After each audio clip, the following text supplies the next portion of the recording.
what's up? We're just on this landscape job, doing a side job in the rain.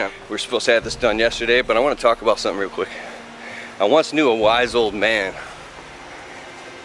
I was in a conversation with him and I said to him, so you mean to tell me you worked in a tool and die shop, busting your ass for 32 years, every day, day in, day out? He's like, yep. I'm like, how could you even do that? I don't. He goes, simply put, I had a family to feed, period. That's all he said. And then I even asked him again, and another time I'm getting this side. I said, for 32 years though, didn't you ever go crazy and feel like you couldn't do it? He goes, I had a family to feed. And I was thinking about that here. Let me get this piece of sod so I can work and talk at the same time. Hey, I love you and this YouTube video is important, but I gotta get shit done, homeboy. So listen, you got family to feed, you got work to do. It ain't gonna do itself. There ain't no free lunch. So I want to tell you a quick story. I grew up listening to motivational tapes. Sure, I listened to all the rap and rock and hip hop music, and I really enjoyed it. But it came a point when I was landscaping where I got sick and tired of it because it wasn't changing my life. I was sick of hearing about blunts and 40s and bitches and rims and cars. Got really old quick. So I said, you know, as long as I'm stuck behind this damn lawnmower for 10 bucks an hour, I gotta find a way to get out of this prison. I was sent the gift of motivational audiobooks like Jim Rohn and Anthony Robbins, Personal Power 2, Deepak Chopra. God. When I heard these amazing motivational stories of wisdom and just stuff about leadership, life. So here I am, like 19, 20, 25-year-old kid, running behind a lawnmower like a slave for 10 bucks an hour. But yet I was learning things that were changing my life inside.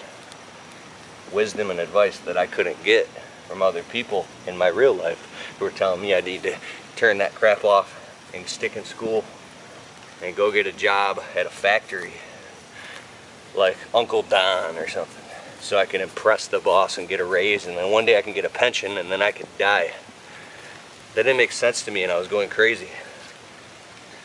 And I believe that you really got to grow inside before you start to see results and grow on the outside. And sometimes it'll feel like it's taking forever. You can't get to where you want to get. Son of a bitch.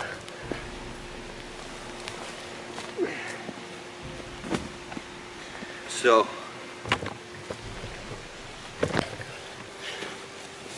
you can't get what you want to get. Like you're stuck in this trap. It feels impossible, like you're never gonna get out. You think it's gonna take X amount of dollars, but really it's just consciousness. And the one thing that really started to hit me, you know, I started listening to these really success-minded books. I said, you know what, if any of these successful people that I look up to, if any one of them all of a sudden appeared in my life, in my body, in my mind, not in my mind because I was crazy, still am. But if all of a sudden they appeared in me, running behind this lawnmower, they would go, what am I doing? And then they would go and go become successful because of what's in their mind. That's a satori, or an instant awakening. You begin to see the forest for the trees. You see the bigger picture. Some people it takes a near-death experience, an overdosing on drugs. Well, I mean, whatever it takes. But I believe that's what happens. Where you begin to not buy into your own bullshit story anymore, and you see what's more important at hand, the bigger picture. Lots of side. I didn't have the power to do it myself, to get out to start my own business. I didn't have the motivation to do it. No, I had the motivation, I just didn't have the balls.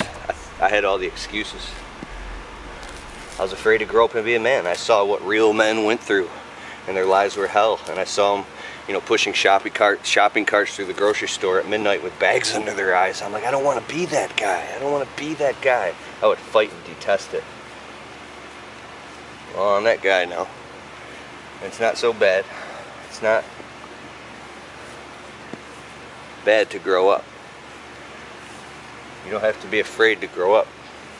It's going to be tough. It's going to be hard. But a rose must bloom or it will die, right?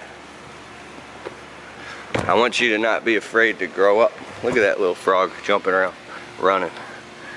It's okay, buddy. Don't be afraid to grow up. Because there's a saying I love. When the pain of staying the same becomes worse than the pain of changing, you'll change. Let me say that again. Or I'll flip it around. When the pain of changing is actually less than the pain of staying the same, you'll change. It crosses a fulcrum point to where now it's downhill, like I gotta change. And it's gonna feel like a shedding, like you're being ripped apart. It's gonna be very hard to do because now you're stepping into the light of the truth of consciousness and you're dissolving the ego. It's painful, it'll feel like you're dying. But that's how we grow up. And it's a good thing. Because now you realize that how you feel on the outside, or I mean, you know, how you feel doesn't matter as much as your purpose. Because you're always gonna have bad days. You're always gonna feel like shit. Not always. But one day you'll have a really good day and you'll go, wow, I'm so glad I did. I'm so glad I did. And I have so much farther to go. All right, I'm gonna get back to work on this. And just get some audiobooks, man, please. Audible.com. It's awesome. It's so worth like $12 a month or whatever. All right, later.